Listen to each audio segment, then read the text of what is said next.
In September 1926, gunfire erupted outside the Southside Gang's headquarters in Cicero, Illinois. Machine guns sprayed the Hawthorne Inn with 1,000 bullets, all aimed at the infamous gangster Al Capone. Yet, the mob boss escaped once again, seemingly guided by luck, security measures, or informants. Capone appeared invincible, at least for the time being. The man known to history as Alphonse Gabriel Capone was born on January 17, 1899, in Brooklyn, New York. His father, Gabriel Capone, a barber, emigrated from Angri, a small village near Naples in southern Italy, with his wife Teresa Capone, born Teresa Raiola, a seamstress. The couple would have 9 children together.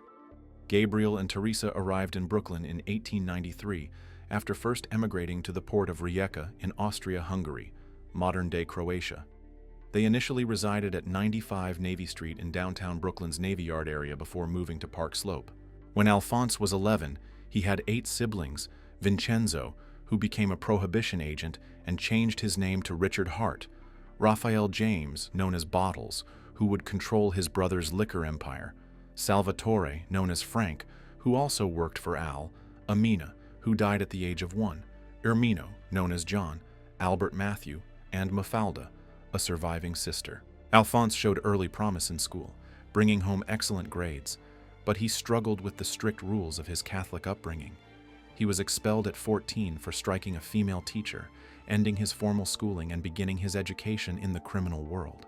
Surrounded by criminal influences in Brooklyn, it was no surprise when Al gravitated to gang life, joining small-time gangs like the Bowery Boys and the Junior 40 Thieves. He later joined the Brooklyn Rippers and eventually the 5 Points Gang, the most powerful gang of the time, based in Lower Manhattan. By 1917, Al's employer and mentor was Frankie Yale, a bootlegger and protection racketeer who demanded payments from local businesses for protection. With these funds, Yale opened a bar called the Harvard Inn in Coney Island, where Al worked as a bartender and doorman, learning the workings of the criminal world. Other influences included gangsters like Johnny Torrio, whom he admired as a mentor. During this time, Al gained the nickname Scarface. While working at the Harvard Inn, he got into a fight with a local gangster, Frankie Galluccio, after inadvertently insulting Galluccio's sister Lena. In the ensuing drunken brawl, Galluccio slashed Capone, leaving a noticeable scar on the left side of his face. Capone was always conscious of this scar, having photographs taken from the other side to avoid showing it. He also claimed it was a war wound from a German gunner in the trenches of World War I, though he never served in the war. A more favored nickname among his friends was Smokey, a term for a smart dresser. Other nicknames included Big Al, Big Boy, and Public Enemy No. 1. After the incident with Galluccio, Capone wanted revenge but was forced to reconcile by other high-ranking gangsters. Galluccio apologized for causing the scar, and Capone promised not to seek retribution, which he kept even as a mob boss. Al reconciled because he recognized his own fault and saw that Galluccio was merely protecting his family. This code was a potent factor in gangland families at the time, where family respect and loyalty were key, even outside the law. Family was everything to many Italian-American gangsters of this era. When Al's girlfriend May Josephine Coughlin gave birth to his son, Albert Francis "Sonny" Capone, in December 1918, the only thing to do was marry. They married a few weeks later, on December 30th. May had been working in a local department store when she met Al. He was 19 and she was 21, an Irish Catholic. Because he was under the legal age, he had to obtain his parents' written consent to marry. Their marriage was a very happy one, right up until the end. Shortly after his marriage to May, Johnny Torrio asked Al to move to Chicago, a new start for him and his family in the Windy City, which Al accepted gladly. In 1919, Capone left Brooklyn for Chicago and began working as a bouncer in a brothel, where he contracted syphilis. Treatment with the newly introduced drug Salvarsan likely could have cured him, but Al never sought treatment until it was too late. The surge in organized crime across the United States in the 1920s was largely due to the demand for alcohol, despite its sale being mostly illegal under the 18th Amendment to the United States Constitution of 1919, and the Prohibition or Volstead Act ratified in January 1919. Since the 1800s, there had been a growing clamor for banning alcohol across the United States, especially among puritanical Protestant Christians. Their campaigns against liquor became more vocal, led by ardent temperance supporters such as Carrie Nation, who became famous in 1900 for smashing up bars and saloons with rocks and hatchets, claiming God had told her to do so. The case for reform grew until eventually 46 states gave in, meaning that by the beginning of the 1920s, the sale and consumption of most alcoholic beverages was illegal in America. Nonetheless, many people, especially those of Italian and Irish heritage, had no intention of abstaining. A massive black market industry sprang up across America, enriching the underworld, who made a fortune shipping and selling liquor in defiance of Prohibition. Life with the Capone family in Chicago was going well. In 1923, Al purchased a small house at 7244 South Prairie Avenue in Park Manor for $5,500 and began making a name as a boxing promoter, a cover for his work with a crime organization headed by Johnny Torrio, who had taken over from Chicago crime boss James Big Jim Colosimo. At the height of Prohibition, the Chicago Outfit, or South Side Gang, was a growing illicit organization consisting of illegal stills and breweries, and a transport network that reached Canada, protected through bribes to politicians and law enforcement agencies. The racket also grew through fear, with businesses refusing to buy the illicit liquor being bombed. It is thought that as many as 100 people could have been killed in such bombings during the 1920s. Capone lived the high life, wearing expensive bespoke suits, smoking cigars, and eating only the best food. He also had a liking for female company and showy jewelry, reveling in the attention he received, such as being cheered at his arrival at ball games. He felt he was a modern-day Robin Hood, making charitable donations from his illicit wealth. When questioned about his activities, his falsely humble response might be, "I am just a businessman giving the people what they want," or "All I do is satisfy a public demand." He had become a celebrity before celebrity had been invented. In 1923, a change came about in the form of political reform as William Emmett Dever was appointed mayor of Chicago. To avoid potential interference, Capone and Torrio moved their base of operations to the Chicago suburb of Cicero, Illinois. Al Capone placed himself and the rest of the South Side Gang there, growing the operation. They set up illicit brothels, speakeasies, and gambling dens, and expanded the liquor operation to supply all of Cicero's saloons. They even used bribery and intimidation to take over local town elections, such as the 1924 Cicero municipal elections. This veneer of respectability protected him from rival gangs and prevented the election of reformist politicians. The incumbent mayor of Cicero was the corrupt Republican Joseph Z. Clenha, who, along with his bipartisan administration, had received little opposition, running Cicero for 3 consecutive terms. The South Side Gang, with the help of Al's brother Salvatore Frank Capone, controlled the corrupt administration. In 1924, the Democratic Party decided to challenge the status quo by running its own candidates, mounting a serious challenge with their promise to clean up the town.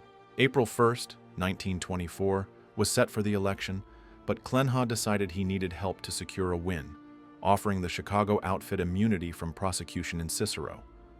Capone and his cronies were happy to oblige and brought in 200 men, members of his own gang, plus members from other allied gangs. The contingent included Capone's brothers Frank and Ralph, as well as his cousin Charles Fischetti. The gang began a campaign of stabbing, shootings, kidnappings, and general intimidation to ensure Clenha's re-election.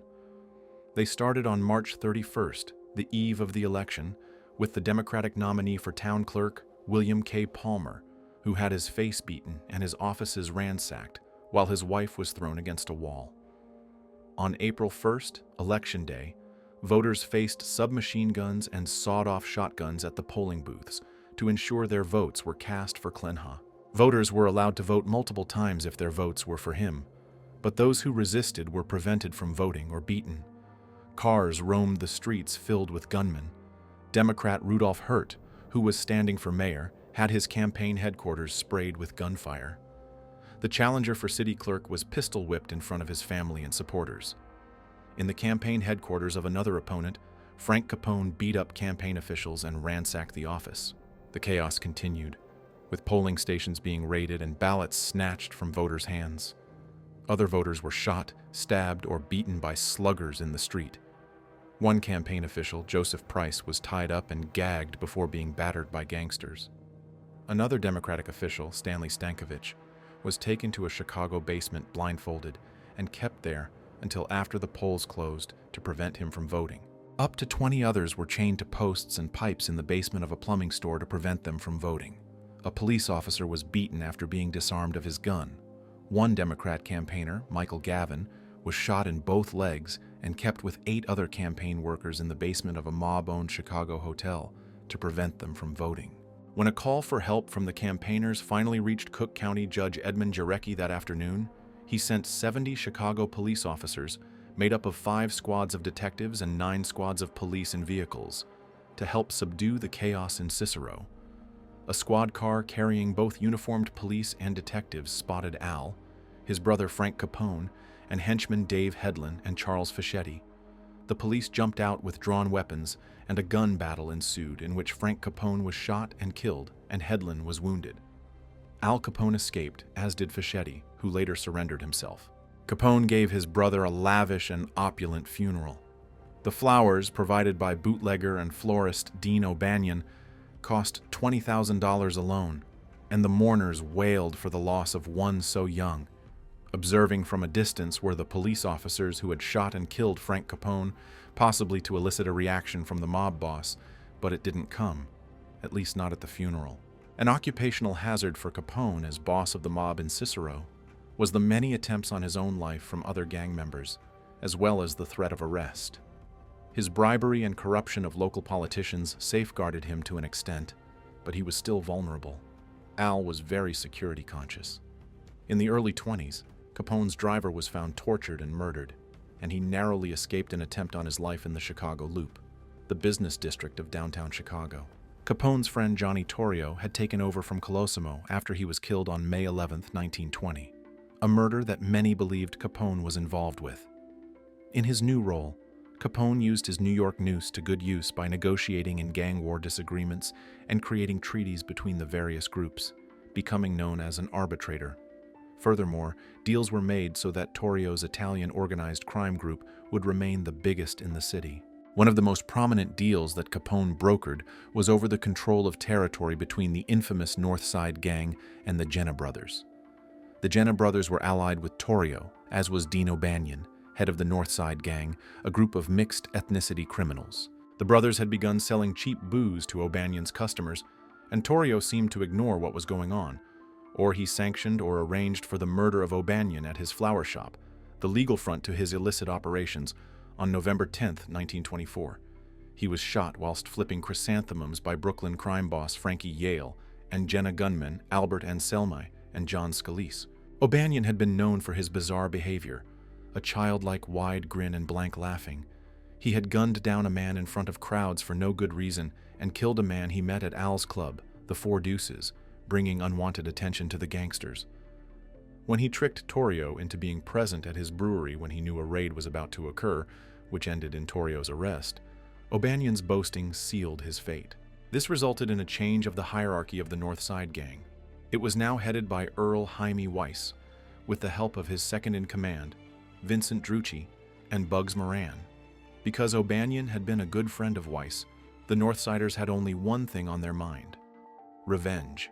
This was just the beginning of a 5-year gang war between the two factions.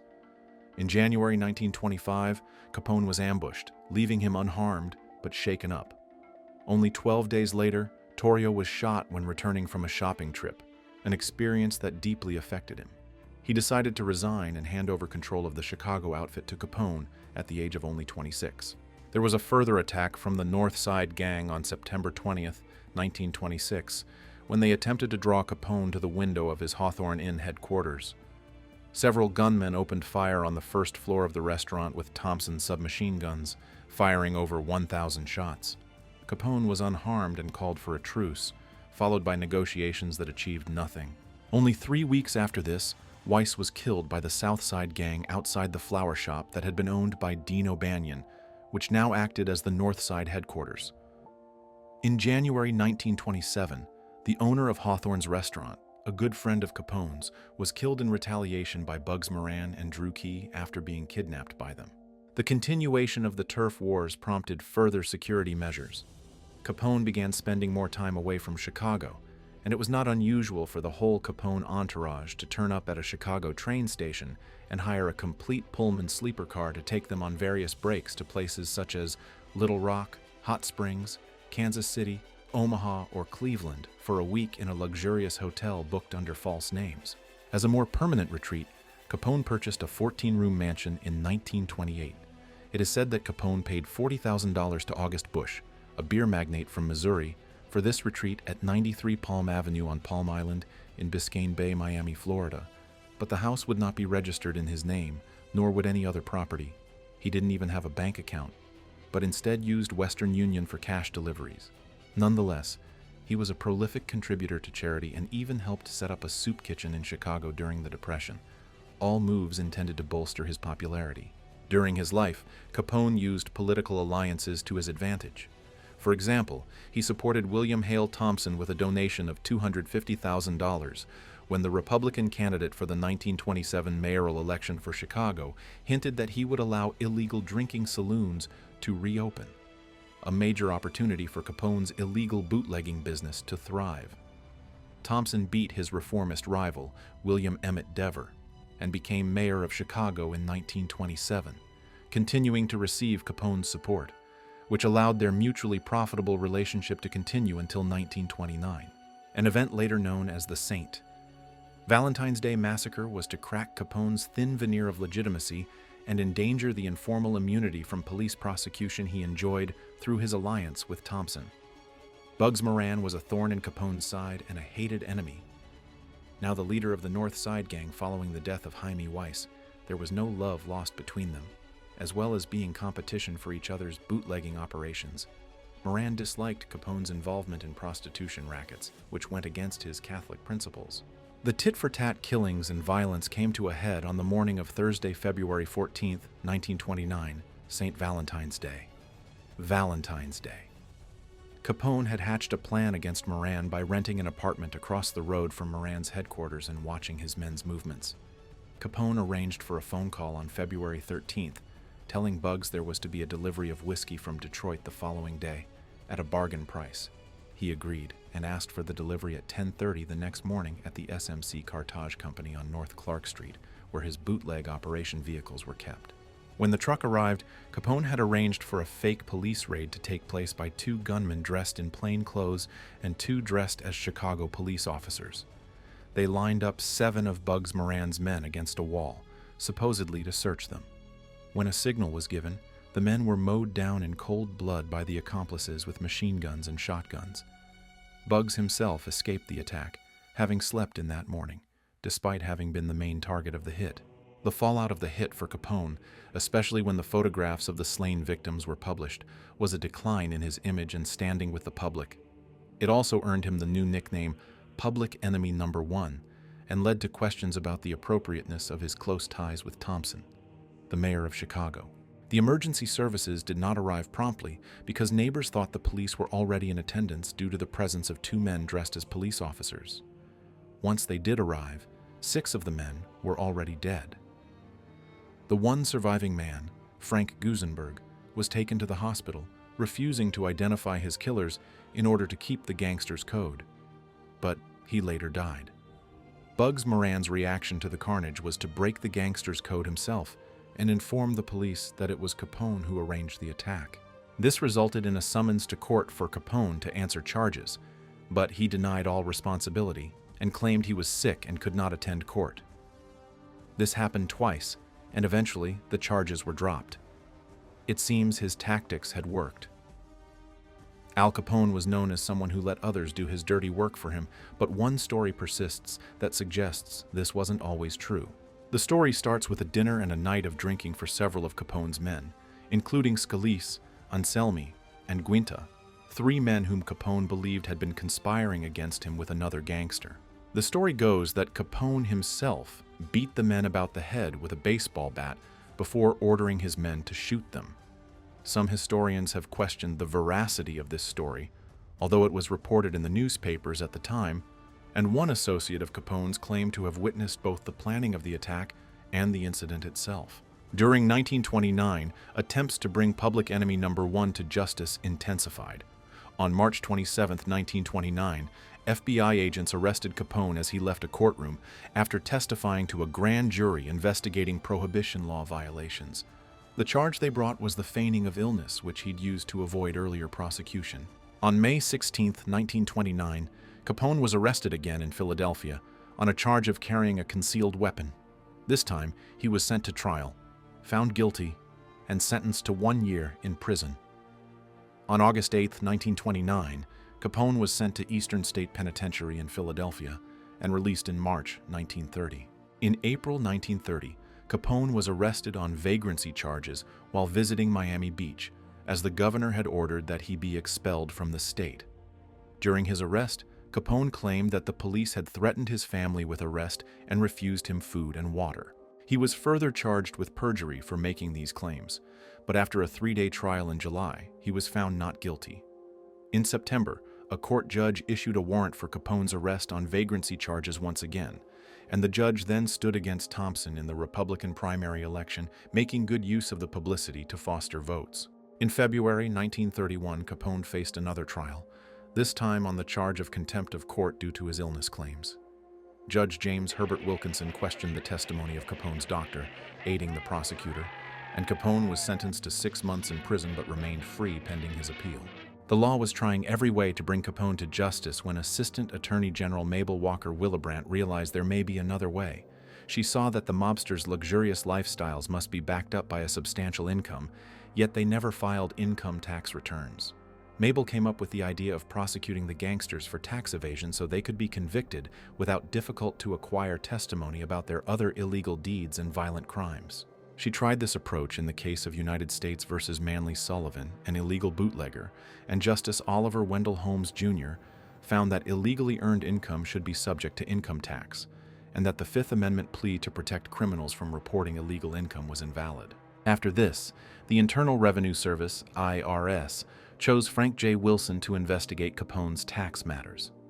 Capone had ordered his lawyers to get his tax position in order, so they declared taxable income for 1928 and 1929 of $100,000 for each year.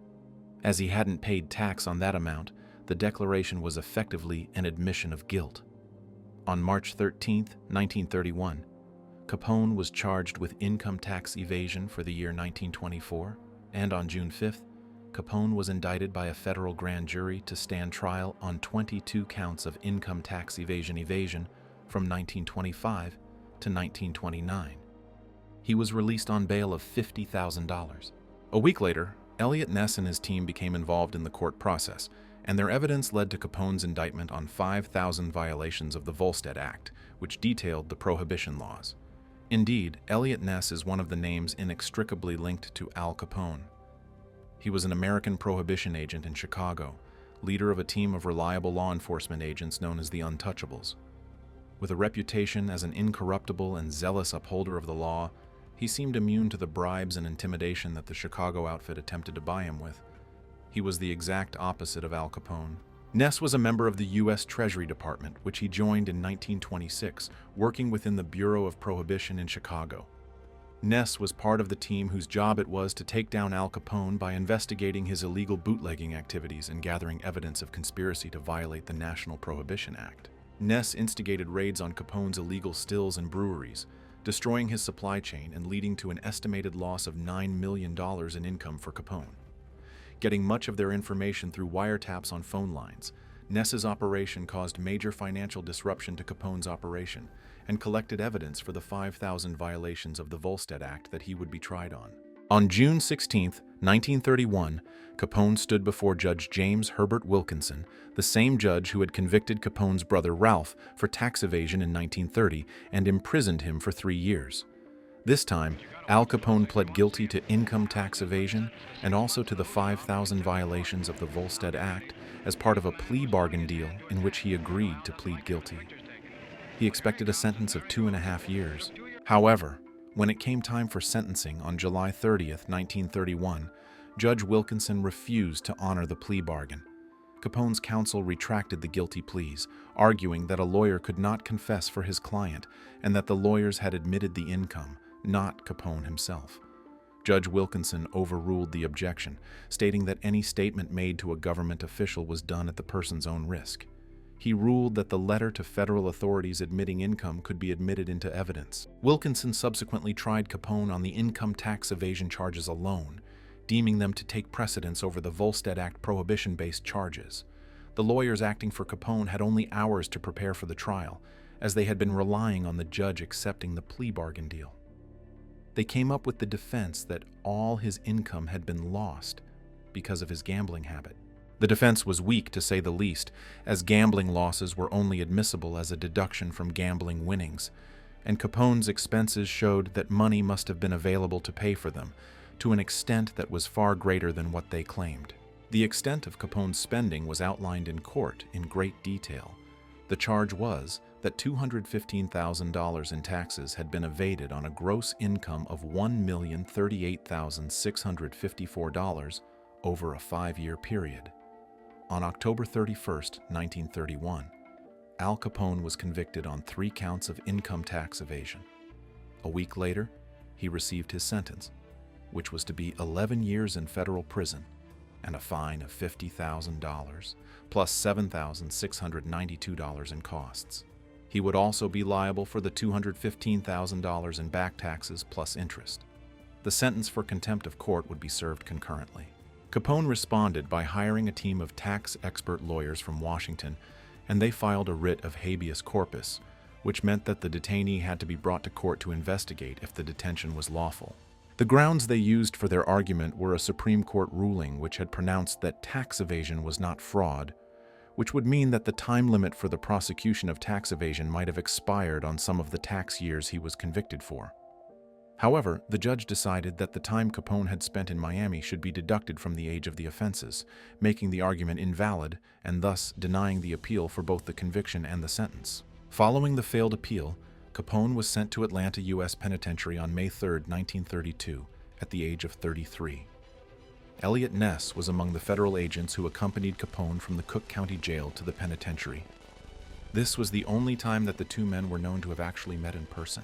When Capone arrived there, he weighed 250 pounds, and at the medical examination, he was diagnosed with both syphilis and gonorrhea, as well as a perforated nasal septum due to excessive cocaine use. He was also suffering from withdrawal symptoms from cocaine, to which he was addicted. While in Atlanta, Capone was competent in his job of stitching soles onto shoes, but he was not popular with fellow inmates, who felt he was both a weak personality, unable to deal with the bullying the other inmates carried out, and was receiving special treatment. This idea arose from the protection he was offered by his cellmate, Red Rudensky, a seasoned criminal who was associated with the Southside Gang. With the hatred he was facing from other inmates, the increasing number of letters he was writing home, as well as Red Rudensky's concerns that he would have a breakdown, it was decided that Capone would be moved to the newly opened Alcatraz Federal Penitentiary off the coast of San Francisco in August 1934. His new address was to be Cell 181 in Alcatraz. On June 23, 1936, Capone was attacked in the laundry area by fellow inmate James Tex Lucas, who was serving a life sentence for bank robbery.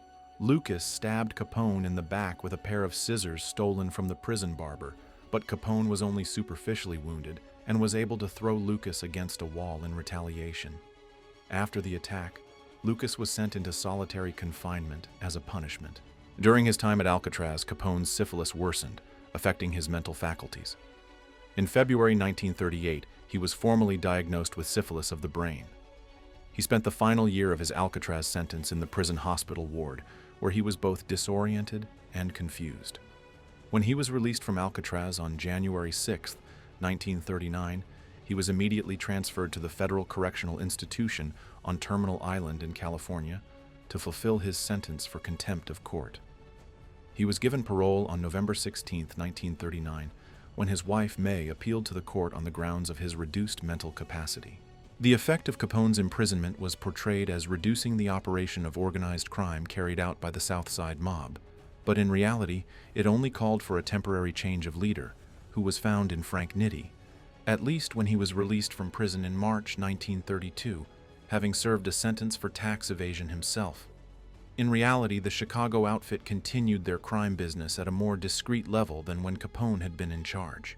They remained low profile, reducing the killings that had been a mark of Capone's time in charge.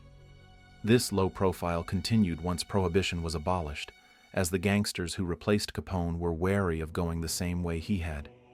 The low profile meant that it was unclear to many who was actually in control of the organization and who was a mere figurehead or frontman, but organized crime continued with prostitution, gambling, loan sharking, and labor union racketeering without serious investigations.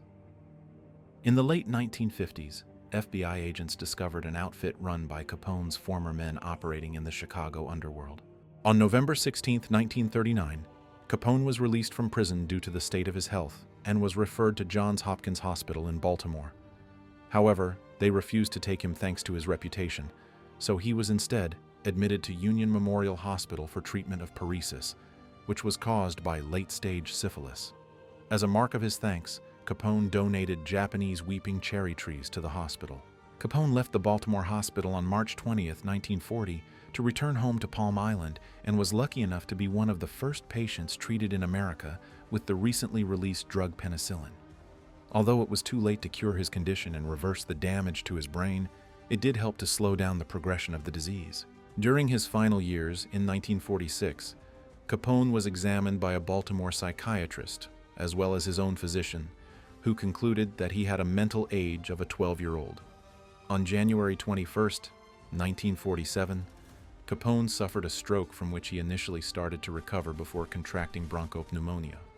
He then suffered a cardiac arrest on January 22nd, and on January 25, 1947, Al Capone died of heart failure as a result of apoplexy. He was in his home, surrounded by his loved ones. A private funeral was held in Chicago a week later, and he was buried at Mount Olivet Cemetery in Chicago. 3 years later, in 1950, his remains, along with the remains of his father, Gabriel, and his brother, Salvatore, were exhumed and reinterred at Mount Carmel Cemetery in Hillside, Illinois. While the terror he had spread may have stopped with his demise, the Chicago outfit continued with wide-ranging criminal activities such as loan sharking, gambling, prostitution, political corruption, extortion, and murder.